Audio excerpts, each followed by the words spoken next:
మన ప్రభువును రక్షకుడైన యేసుక్రీస్తు వారి శ్రేష్టమైన నామంలో బెతస్తా విడుదల పరిచయ తరపున మీకు ప్రేమపూర్వకమైన వందనాలు. ఇది నా వాక్య ధ్యానము. ప్రేమ సమాధానములకు కర్తయగు దేవుడు మీకు తోడై ఉండును గాక. కొరింథీయులకు రాసిన 2వ పత్రిక 13వ అధ్యాయం 11వ వచనం. దేవుని గురించి తనకున్న జ్ఞానం, తెలివి విషయంలో మనుషులు గర్వపడవచ్చు, కానీ దేవుని ప్రేమ వారిలో లేకపోతే తమను తాము మోసపుచ్చుకుంటున్నారు. వారికి రకరకాల నిగూఢ అనుభవాలు, కానీ అవి కూడా వారిని క్రీస్తులోని విశ్వాసుల పట్ల ప్రేమ చూపేలా చేయకపోతే అన్నీ వ్యర్థమే, నిరుపయోగమే.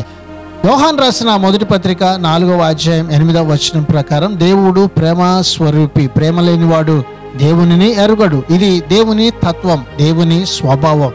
ఆయన ప్రేమించకుండా ఉండలేడు. ఈ దిన వాక్యాన్ని బట్టి దేవుని ప్రేమలో నిలిచి ఉందాం, ఇతరులను ప్రేమిద్దాం, సమాధాన సంతోషాలతో జీవిద్దాం. అట్టి కృపను, ధన్యతను ప్రభువు మనందరికీ దయచేయనుగాక. ప్రార్థన. పరిశుద్ధుడా, ప్రేమగల తండ్రి, మా మంచి యేసయ్య, మరొక నూతన దినాన్ని మాకు ఇచ్చినందుకు నీకు వందనాలు, స్తోత్రాలు చెల్లిస్తూ, నీవు చూపిన ప్రేమ మార్గములో మేము కూడా జీవిస్తూ అనేకుల పట్ల నీ ప్రేమను కనపరుస్తూ నీ నామానికి మహిమకరంగా మేము జీవించే ధన్యతని మా అందరికీ మీరు దయచేయమని యేసు పరిశుద్ధ నామములో ప్రార్థించి అడిగి వేడుకుంటున్నాము తండ్రి. ఆమెన్.